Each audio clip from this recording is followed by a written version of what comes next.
Well, greetings, friends.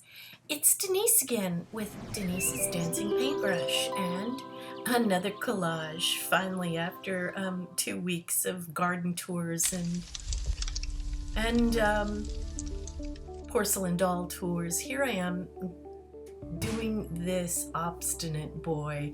This was actually from a photo that was given to me at the university to do a timed drawing. This was only supposed to take 15 minutes and it was timed, and you had to get it all down, the structure, the facial expression, the highlights, the deep shadows, and everything in 15 minutes. It was really a challenge, very difficult.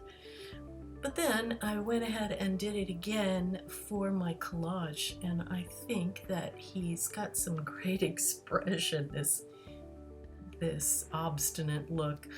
And so I thought, how can I capture it with bits of paper? And here is my attempt. I hope you like it.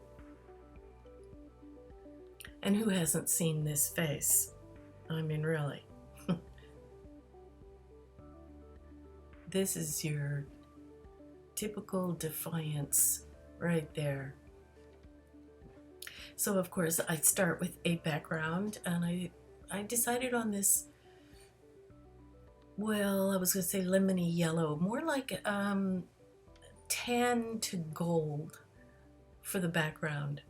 And I'm not sure why I chose that, because he's got fairly light brown hair, from what I can tell, because the reference photo was in black and white. But it does look like sandy to tan type hair with a cowlick sticking up in the back, which was fun. He also has just a white t-shirt on, so I didn't want a white background, and I didn't want a black background also.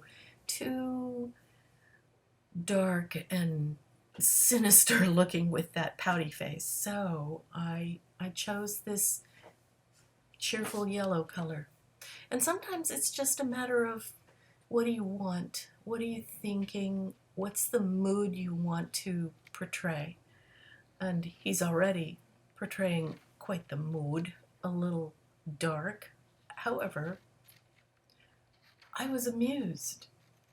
And so the yellow kind of brings out, I think, my amusement with his look.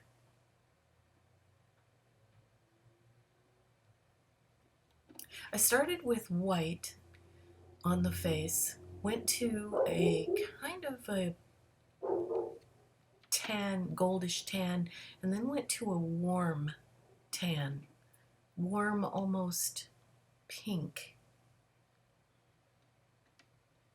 But in the end, I could see that I needed deeper shadows, so I had to go with a darker, almost red brown. Well, it's a fine line. What color you use. You start putting browns in a face, and it looks like he's either bruised or made out of wood. Which is why I often lean towards orange, which never looks like a block of wood. And getting just the right color for his eyes, which I just made them dark, but also put in eyelashes later. And the ear, which is facing almost directly at us. That was fun to work on, because you have to really work on the nuances of an ear. It has lots of little folds and nooks and crannies to get the shadowing just right. It either makes or breaks the picture. It's the same with a nose. The ear and the nose are interesting structures on face, even a child's face. And if you don't get them just right, the whole picture looks off.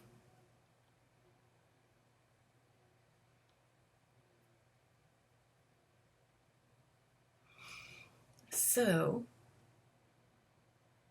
I had to have a nice shadowy color underneath the nose.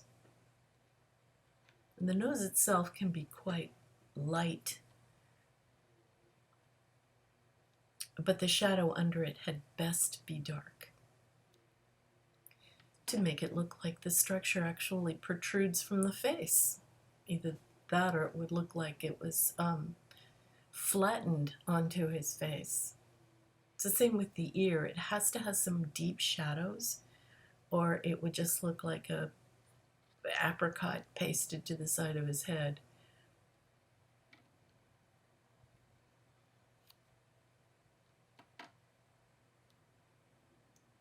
Which isn't bad if you're going for a cartoon. Apricot ear, that works.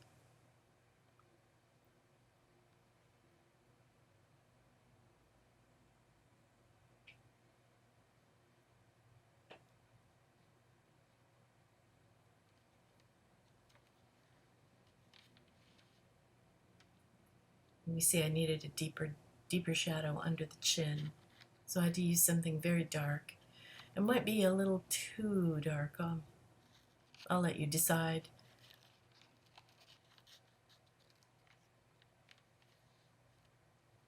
And I think one of the most interesting things is getting the lips just right.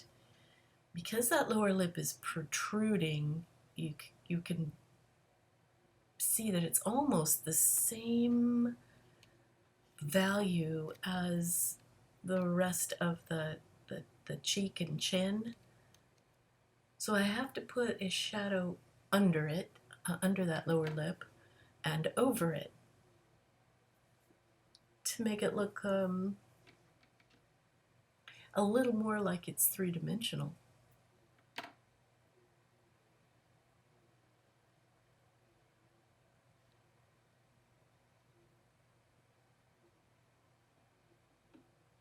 And there it is time for the hair.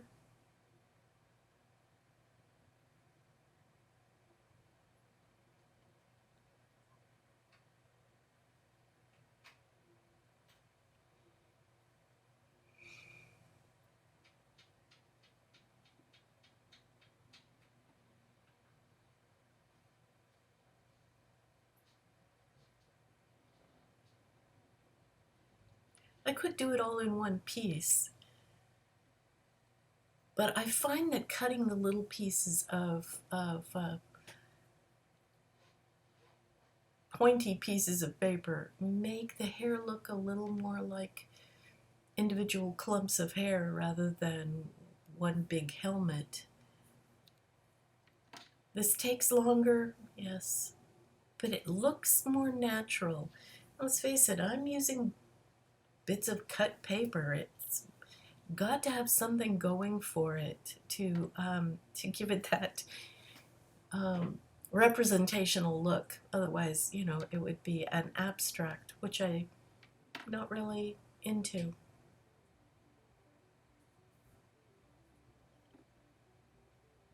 I guess, in a manner of speaking, these collages do borderline on the abstract.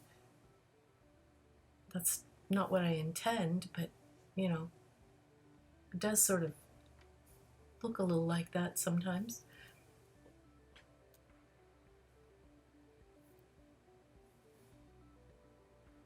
So I'm getting real close here to time for the t-shirt. And being that it's just a white t-shirt, I'm just putting on big white pieces and some kind of a grayish pieces with words work because it almost has a gray look. And then I can add little drawings because they blend right in. And hey, it's collage. I can add pictures that are hiding within the pictures, which is my favorite part of collage.